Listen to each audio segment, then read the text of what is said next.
이 세상에 있는 어떤 사람도 어떤 존재도 스스로 있게 된 존재는 아무것도 없습니다. 사람을 보십시오. 사람은 반드시 부모를 통해야만 존재하게 됩니다. 유일하게 부모가 없는 아담과 하와는 하나님의 손에 의해 직접 창조가 됐습니다. 마음이 좀 교만한 사람들은 이런 사실들이 자존심을 상하게 만듭니다. 불쾌하게 만듭니다. 자신이 스스로 존재할 수 없다는 사실이 마음을 힘들게 하게 됩니다. 하지만 이 사실은 우리로 하여금 욕심을 내려놓게 만듭니다. 내가 스스로 존재할 수도 없는 아예 애초부터 그런 존재구나 라는 것을 알게 되면 우리의 욕심과 욕망을 어느 정도 내려놓을 수 있게 됩니다. 그래서 자존심과 이 욕심이라는 것이 늘 우리를 괴롭히는 그런 악의 도구가 될 수 있는데, 이런 사실을 통해서 우리의 약점도 받아들이고 우리의 한계도 인정하면서 그것을 통해 주어지는 자유를 느낄 수 있어야 하겠습니다.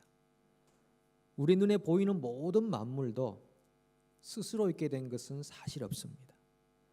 우리가 자연이라고 하지만 스스로 생겼다고 생각하지만 그렇지 않습니다. 히브리서 11장 3절의 말씀처럼 보이는 것은 나타난 것으로 말미암아 된 것이 아닙니다. 우리 눈에 보이는 모든 것이 이미 나타나 있는 존재에 의해 창조된 것이 아니고 보이지 않는 하나님의 손에 의해서 만들어졌기 때문입니다. 그렇게 보면 하나님께서 사람을 창조하시고 자연을 창조하시고 그리고 그 사람들이 또 다른 사람을 만들고 자녀를 낳고 수많은 사람들이 많은 작품들을 만들었습니다. 그래서 모든 세상의 사물과 사람들이 그 어느 것 하나 독립적으로 존재하는 것은 없습니다. 다 연결되어서 존재하는 것입니다. 불교에서는 이것을 연기설이라는 것으로 풀이했습니다. 모든 것들이 연결되어 있다는 것입니다. 모든 사건들이 그냥 일어나는 독립적인 사건이 아니고 이 사건과 저 사건이 이 시대와 저 시대가 연결되어 있다고 그렇게 생각했습니다. 그래서 전생이 있고 이생이 있다고 생각하는 것입니다. 사건이 독립적이지 않으니까 전생의 일들이 이생에 영향을 미친다고 생각하고 또 이생이 내생으로 이어진다고 생각했던 것입니다. 유대 종교 철학자인 마틴 부버라는 사람은 이것을 나와 너라는 것으로 풀이했습니다. 사람은 독립적으로 나로 존재하는 것이 아니고 내가 있고 너가 있기 때문에 독립적인 내가 아니라 너와의 관계를 통한 나라고 그렇게 설명을 했던 것입니다. 그래서 우리 기독교 신앙은 너를 통해서 나를 발견하는 신앙인 것입니다. 이 너라는 대상은 하나님 그리고 사람 또는 나아가면 자연이 될 수 있는 것이죠.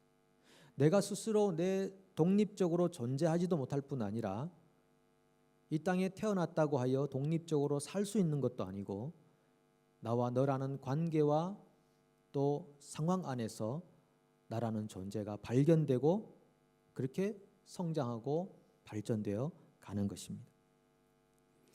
그래서 에베소서 4장 15절 16절은 교회를 소개할 때 이렇게 소개합니다. 오직 사랑 안에서 참된 것을 하여 범사에 그에게까지 자랄지라. 그는 머리니 곧 그리스도라. 그에게서 온 몸이 각 마디를 통하여 도움을 받음으로 연결되고 결합되어 각 지체의 분량대로 역사하여 그 몸을 자라게 하며 사랑 안에서 스스로 세우느니라. 기독교 신앙은 절대 홀로 도를 닦는 개인 수양의 신앙이 아닙니다. 홀로 도를 닦은 그런 개인적인 종교 절대 아닙니다. 올바른 기독교 신앙의 가치관은 공동체적인 것입니다. 본문에서 말씀하시는 것처럼 연결되고 결합되어 교회는 항상 연결되고 결합되는 일을 해야 하는 공동체입니다. 우리 몸을 보시면 온 신경계가 다 연결되어 있습니다. 우리 지체 중에서 연결되지 않은 지체가 어디 있겠습니까? 다 연결되어 있습니다. 그래서 올바른 교회라는 것은 신앙을 공동체적으로 하는 교회입니다. 혼자 심성을 수양하기 위해서 살아가는 공동체가 아니고 신앙이 아니고 신앙을 공동체로 나와 너와의 관계 안에서 할 수 있는 것, 그런 교회면 참 올바르고 또 건강한 교회라고 할 수 있습니다. 그래서 사도 바울이 교회에 대해서 편지를 쓸 때마다 자주 반복되는 단어가 있습니다. 두 개가 있는데 함께 그리고 서로라고 하는 단어입니다. 함께 서로 그렇게 만들어가는 신앙, 그것이 기독교 신앙, 성경에서 말하고 있는 올바른 신앙의 모습입니다. 우리 교회 상황으로 볼 때 한 사람이 적어도 세 가지 차원에서 연결되고 결합되어야 하겠습니다. 목장에서 서로 연결돼야 됩니다. 그리고 나이대로 함께 모이는 선교회에서 함께 연결돼야 됩니다. 그리고 또 하나는 봉사하는 사역팀에서나 연결이 돼야 됩니다. 세 가지로 연결되고 결합되어 살아갈 수 있어야 됩니다. 근데 많은 경우 연결과 결합을 회피하는 일이 있는데 그 이유는 이미 그런 관계 안에서 상처를 많이 받았기 때문에, 실망한 일이 많이 있기 때문에, 혹은 분주하기 때문에 여러 모양으로 그런 일을 회피하지만, 그러나 피해갈 수 없는 일입니다. 우리 신앙이 연결과 결합을 통해 스스로 자라갈 수 있도록 만드는 것, 우리의 머리이신 예수님으로부터 영적인 영양분이 각 지체들에게로 공급되어서 연결되고 결합되어 자라가게 만드는 것, 이것이 기독교 신앙의 원리이기 때문에 우리는 연결되고 결합되는 일에 헌신해야 되는 것입니다. 2014년 말 기준으로 한번 통계를 내본 적이 있습니다. 우리 교회에 그 당시 한 220여 가정이 있었는데 목장 모임에 참여하는 가족이 몇 퍼센트 정도 되는가? 고정적으로 참여하는 분들이 약 60% 정도 되셨습니다.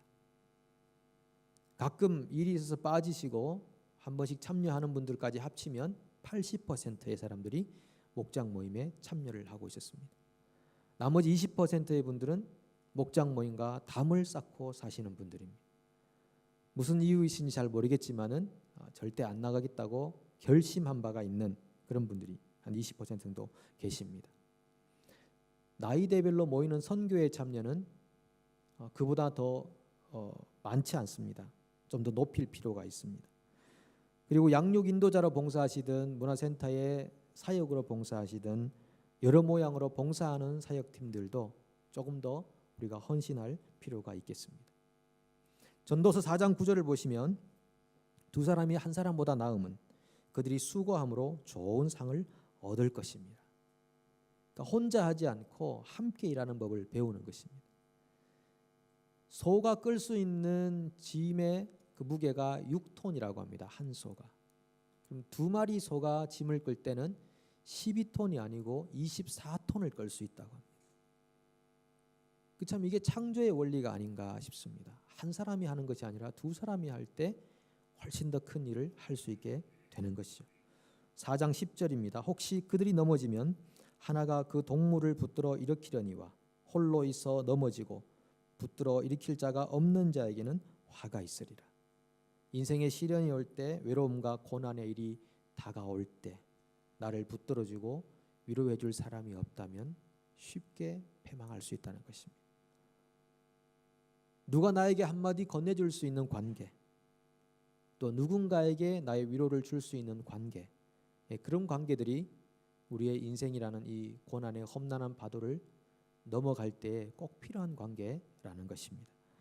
전도서 4장 12절입니다. 한 사람이면 패하겠거니와 두 사람이면 맞설 수 있나니 세 겹줄은 쉽게 끊어지지 아니하느니라.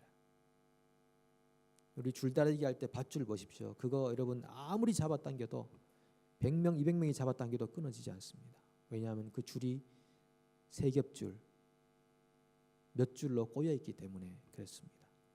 말씀드린 대로 우리 교회 상황으로 볼 때 목장에서 연결되시고 선교에서 연결되시고 그리고 사역하는 봉사팀에서 연결되셔서 그 연결과 결합을 통해 주어진 은혜가 얼마나 큰지를 여러분 2016년 안에서 또 경험해 보시길 바랍니다. 오늘 이 읽었던 사도행전 18장의 이 본문은 사도 바울이 선교할 당시에 두 교회를 배경으로 나타난 그런 사건입니다. 에베소 교회 그리고 고린도 교회, 이 두 개의 교회 사이에서 벌어지는 일들인데, 이 일들을 보면서 우리 공동체 안에 좀 적용을 해보고자 합니다. 알렉산드리아 출신인 아볼로라는 사람이 에베소 교회에 이르게 됩니다. 이 에베소 교회는 사도 바울의 선교로 2차 선교로 말미암아 세워진 교회인데, 이 에베소 교회에 현재 누가 와 있는가 하면 브리스길라와 아굴라라는 부부가 와 있었습니다. 이 부부는 원래 고린도에 거주했던 사람들인데 사도 바울을 만나서 사도 바울 때문에 인생이 변화된 사람들입니다. 하나님의 진리와 계시를 알게 된 사람들입니다. 복음을 알게 되었습니다. 그래서 그들의 남은 인생을 사도 바울과 함께 하기로 결단했던 사람들이었습니다. 그 사람들이 에베소에 와 있었습니다. 근데 아볼로라는 사람이 와서 회당에 가서 강의를 하고 설교를 하는데, 그가 얼마나 언변이 좋고 성경에 능통했던지 참으로 감동을 받을 정도였습니다. 알렉산드리아 출신이기 때문에 히브리 그 문화에도, 헬라 문화에도, 그리고 문법, 수사학, 천문학 아주 능한 그런 인재였습니다. 근데 그가 아볼로가 하는 설교를 듣고 있는데 이 부부가 들어보기에 아볼로의 이 복음에 대한 지식에 한계가 있다는 것을 알았습니다. 아볼로는 단지 세례 요한이 베풀었던 세례까지만 알고 있었습니다. 그 이후에 예수님이 하셨던 놀라운 사역들, 그리고 회개 이후의 성장과 변화라고 하는 이런 진리들에 대해서는 이 아볼로가 알지 못하고 있었습니다. 그래서 이 브리스길라 부부가 그 아볼로를 집으로 초대합니다. 그리고 복음에 대해서 더 자세하게 설명해 줍니다. 아마 바울에게서 배웠던 계시와 진리의 내용이었을 것입니다. 생각해 보십시오. 아볼로의 입장에서 기분 나쁘지 않겠습니까? 아볼로의 스펙 정도면은 누구도 건드릴 수 없는 탁월함이 있는 사람인데, 이 브리스길라 부부는 그 당시에 텐트 메이커, 천막을 기워주는 그런 사람이었습니다. 불러서 자기에게 복음을 설명해 줄 때 자존심이 상하지 않았겠습니까? 그런데 이 아볼로는 브리스길라 부부의 복음에 대한 설명을 진지하게 들었습니다. 본인이 무엇이 부족한지, 어떤 부분에 한계가 있는지를 그 복음 설명을 통해 알게 되었습니다. 그리고 그 내용을 전적으로 수용하고 받아들이게 됩니다. 결코 쉬운 일이 아니었을 거라 생각합니다. 하지만 자기가 알지 못했던 부분들을 깨닫게 되고, 그리고 그것 때문에 인생에 새로운 반전이 생기는 것을 아볼로가 또 경험하게 됩니다. 여러분, 좋은 공동체라는 것은 이런 공동체입니다. 하나님의 은혜와 말씀을 흘려보내는 공동체입니다.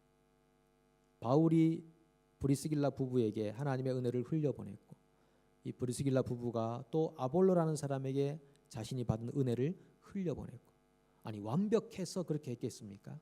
그렇지 않습니다. 자기가 아는 만큼, 자기가 받은 은혜만큼 그 은혜의 분량을 다른 사람에게 흘려보내는 것입니다. 또 아볼로는 겸손한 마음으로 흘려보내주는 말씀을 그대로 수용했습니다. 들었습니다. 이런 것을 영적인 순환이라고 하지 않겠습니까?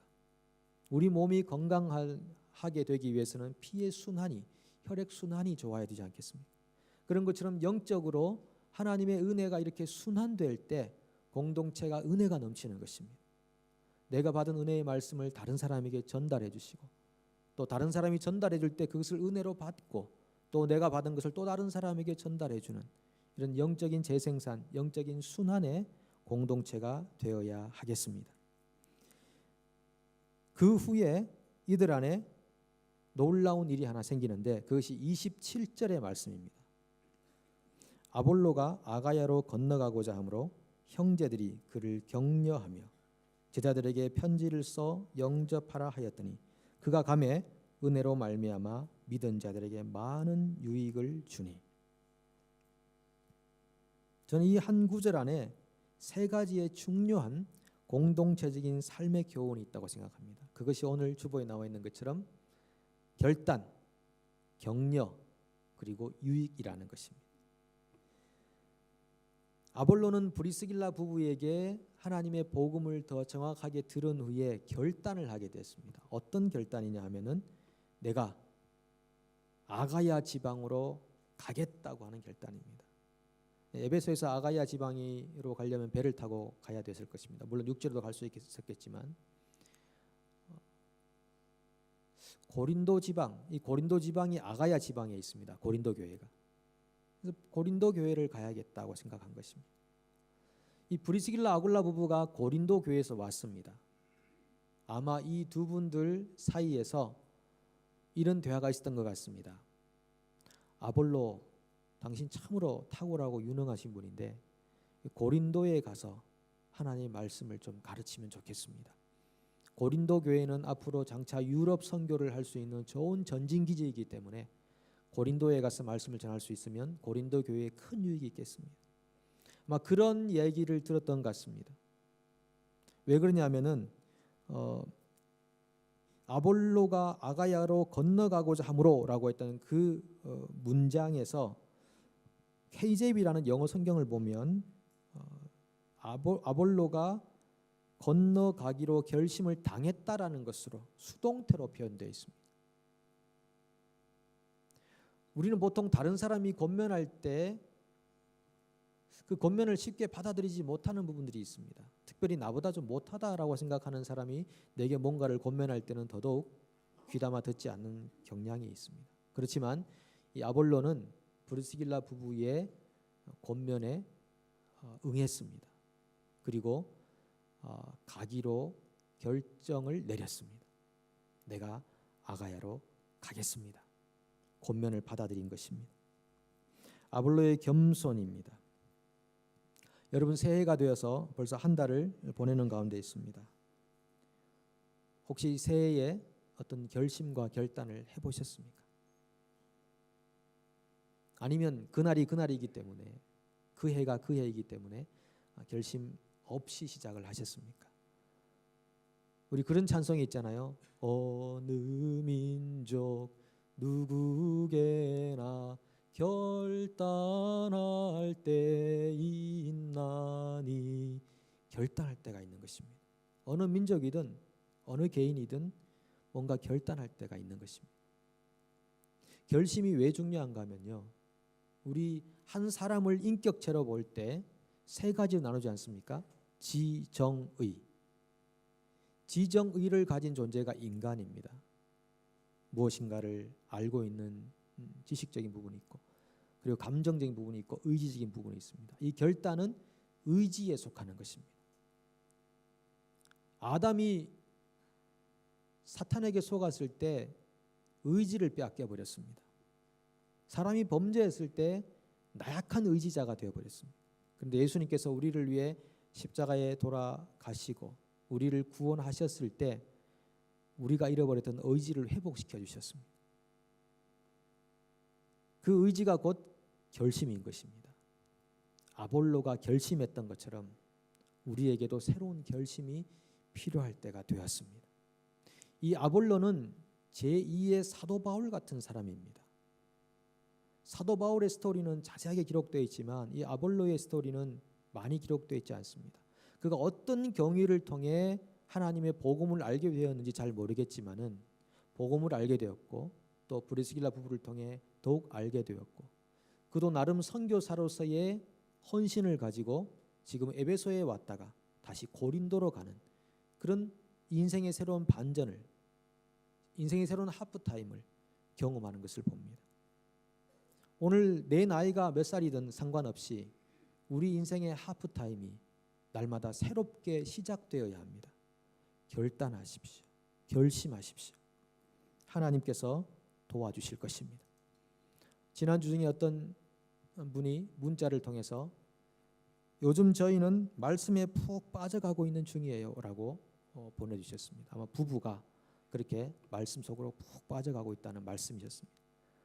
그래서 제가 같이 빠져보자고 그랬습니다. 같이 한번 빠져보십시다. 지난 12월 달에 우리가 성경의 맥 과정을 함께 인텐시브로 함께 하고, 그리고 지금 1월 중에는 그분들이 조별로 나뉘어져서 함께 했던 그런 성경의 맥 시간들을 다시 정리하면서 한 사람이 5회 정도의 내용을 다른 사람에게 또 전달해 주고 있습니다. 영적인 재생산을 훈련하고 있습니다. 그리고 우리가 2월이 되면 또 영적으로 어떤 풍성한 은혜를 얻기 위해서 성경 통독을 함께 가려고 합니다. 그리고 올해는 또 성경을 다른 사람에게 전달해 줄 수 있는 성경 강사들을 좀 많이 배출하려고 합니다. 지난번에 우리 교회에 오셨던 용인 생명선교회 박승호 목사님 만나보니까 그 교회는 성경을 강의할 수 있는 분이 90명 정도 있다고 합니다. 그리고 어떤 권사님은 20몇 권의 성경을 강의할 수 있다. 66권의 성경이라면 20몇 권의 성경을 사람들을 두고 강의할 수 있는, 한국에서는 참으로 독특하고도 아주 신선하고 그리고 영적으로 건강한 그런 교회가 아닌가라고 생각합니다. 우리에게 도전이 되는 것입니다. 아니, 저에게 도전이 되었고 또 여러분들에게 도전을 드리는 것입니다. 여러분, 하나님 말씀을 듣기만 하면 항상 듣는 자세에 있게 됩니다. 그러나 하나님 말씀을 내가 알고 받은 은혜만큼 다른 사람에게 나누기로 생각하면 그때부터 또 새로운 은혜가 우리에게 임하기 시작합니다. 그래서 여러분들이 어디 가시든 간에 3명, 4명에게 제가 오늘은 마태복음에 대하여 한 3시간 정도 말씀드리고 싶습니다. 그래서 한 3-4분 앉혀놓고 마태복음 이런 성경책이고 우리에게 주신 은혜는 이러한 말씀이고, 여러분 그렇게 전달할 수 있는 분의 신앙이 메마를 수 있겠습니까? 절대 그럴 수 없습니다. 혹시 신앙이 메마르다고 생각하시는 분들 계십니까? 그 이유가 어디에 있겠습니까? 하나님 말씀이 내 안에 풍성하게 거하지 않기 때문에, 그리고 늘 수동적으로만 듣기 때문에 그랬습니다. 들은 말씀들을 나눌 수 있는 자리로 한번 가보십시오. 그래서 원래는 우리가 좀 그런 한 해를 만들고 싶습니다. 공동체 안에 이런저런 결단들을 하는 분들이 많이 있을 것입니다. 그때 옆에서는 어떻게 해야 됩니까? 격려해야 됩니다. 죄를 뿌리면 안 됩니다.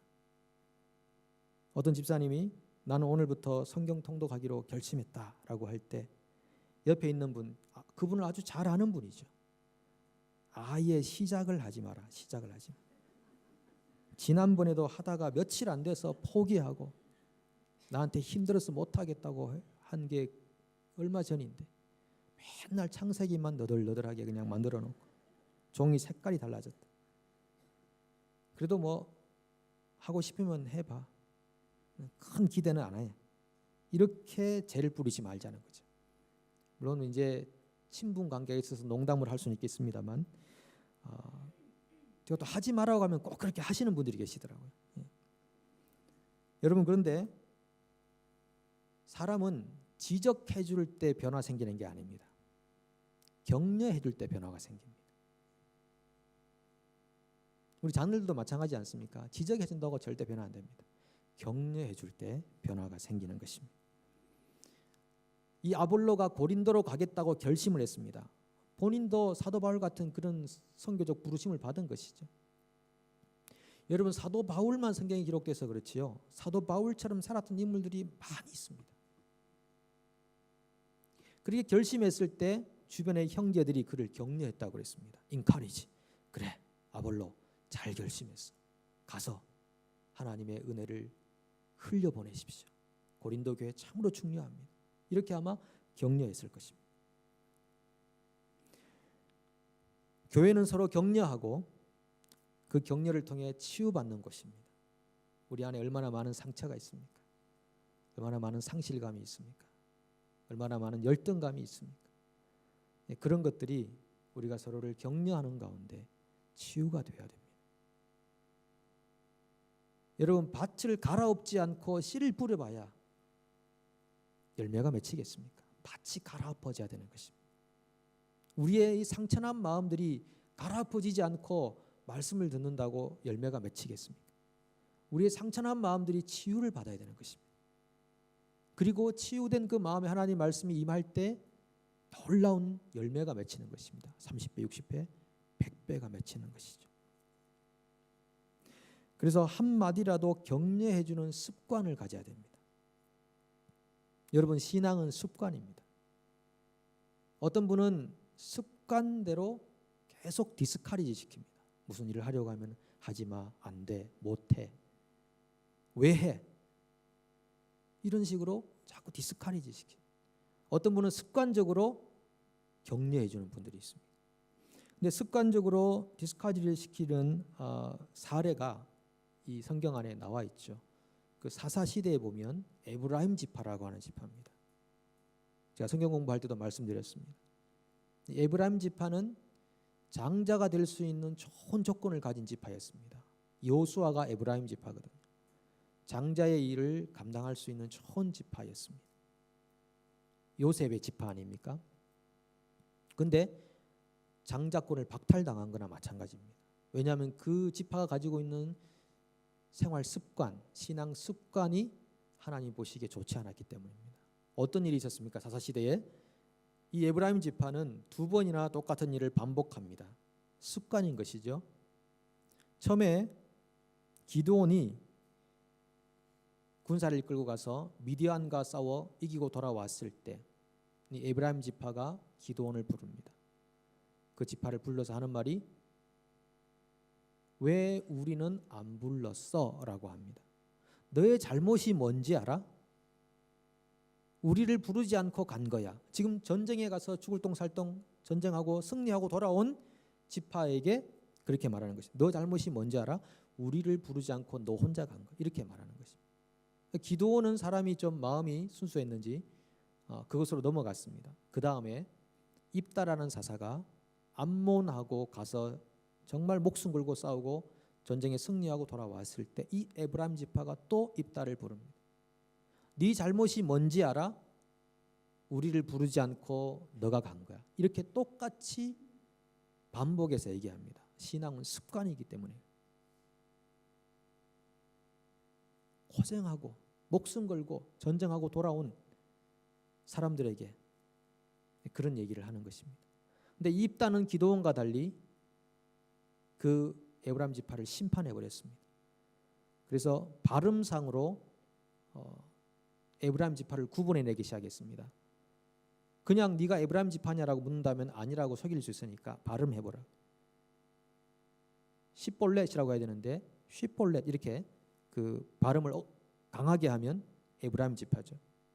우리 쌀 못하고 살 이렇게 하는 거하고 똑같습니다. 그러면 다 죽여버리는 것이. 그래서 4만 2천 명이나 심판을 당해서 죽어버렸습니다. 어떤 습관을 가지고 있는가? 참으로 중요합니다. 이 에브라임 지파는 어떻게 정의할 수 있는가 하면 자신은 결단하지 않으면서 결단하고 실행으로 옮기려는 다른 지파들을 낙담시키는 이런 사람들을 에브라임 사람들이라고 부를 수 있는 것입니다. 장자권을 박탈당하는 것입니다. 하나님이 우리 가운데 아무 일도 안 하신 것 같지만 하나님은 지금도 모든 일을 다 하고 계시는 줄로 믿습니다. 그것이 우리의 고백이고 우리가 경험하고 있는 것입니다. 세계적인 피아니스트이면서 작곡가인 러시아의 라흐마니노프입니다. 이 발음을 잘해야 됩니다. 이분이 작곡한 곡 중에 유명한 곡이 피아노 협주곡 제2번입니다. 집사님 맞죠? 예, 피아노 협주곡 제2번. 예, 바로 맞다고 이렇게 시인해 주시잖아요. 제가 그 곡을 들어봤습니다. 정말 아름다운 곡이던데요. 근데 이분이 원래 25세에 벌써 천재라고 천재 음악가라고 인정을 받았던 사람입니다. 근데 그것 때문에 너무 자만해져서 실패를 하게 됩니다. 교만은 패망의 선봉이라고 하지 않습니까? 이 자만 때문에 실패를 정신병원까지 들어가게 됩니다. 그때 이 담당 의사였던 니콜라스 데일리라는 박사가 제기하기를 권하면서 이렇게 말했습니다. 당신 안에 위대한 것이 잠들고 있습니다.